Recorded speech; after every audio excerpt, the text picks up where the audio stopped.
ছাত্র জনতার গণ অভ্যুত্থানে দেশ ছাড়তে বাধ্য হন সাবেক প্রধানমন্ত্রী শেখ হাসিনা। এরপর ডক্টর ইউনূসের নেতৃত্বে গঠিত হয় অন্তর্বর্তীকালীন সরকার।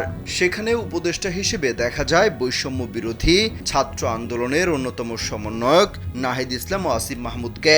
এরপরই আলোচনা শুরু হয় নতুন শিক্ষার্থীদের রাজনৈতিক দল গঠন নিয়ে, কারণ তারা চান নতুন নেতৃত্বে নতুন করে বাংলাদেশ বিনির্মাণ হবে।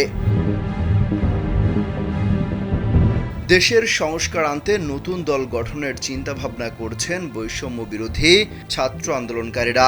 বার্তা সংস্থা রয়টার্সকে দেয়া এক সাক্ষাৎকারে এমন মন্তব্যই করেছেন ছাত্র আন্দোলনের 4 শিক্ষার্থী। দেশের যে কোনো প্রান্ত থেকে অনলাইনে নিজেকে দক্ষ করুন ক্রিয়েটিভ আইটি ইনস্টিটিউটের সাথে। তাদের প্রত্যাশা, গত 15 বছরে দেশে যা হয়েছে তা যেন আর না হয়। সাবেক প্রধানমন্ত্রী শেখ হাসিনা যেভাবে শক্ত হাতে সবাইকে দমন করেছেন, সেটা আর হতে দিতে চান না তারা। তাই নিজেরাই গঠন করবেন নতুন রাজনৈতিক দল। তারা রয়টার্সকে বলেন, কোটা সংস্কার নিয়ে তাদের যৌক্তিক আন্দোলনে যেভাবে মানুষ মারা হয়েছে তা 1971 সালে মহান মুক্তিযুদ্ধ ছাড়া দেশের ইতিহাসে আর ঘটেনি। রয়টার্সের প্রতিবেদনে বলা হয়, কোটা সংস্কার আন্দোলন রূপ নেয় সরকার পতন আন্দোলনে। মানুষের স্বাধীনতায় হস্তক্ষেপ, সরকারি আমলা ও মন্ত্রী এমপিদের দুর্নীতি থেকে শুরু করে সব অনিয়মের বিরুদ্ধে আন্দোলন গড়ে তোলে জেনজি হিসেবে পরিচিত তরুণেরা।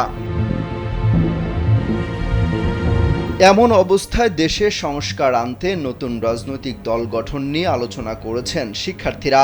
মাহফুজ আলম নামের এক শিক্ষার্থী রয়টার্সকে বলেন, 2 রাজনৈতিক দলের উপর মানুষ আসলেই বিরক্ত। দেশের মানুষ আমাদের উপর তাদের আস্থা রয়েছে।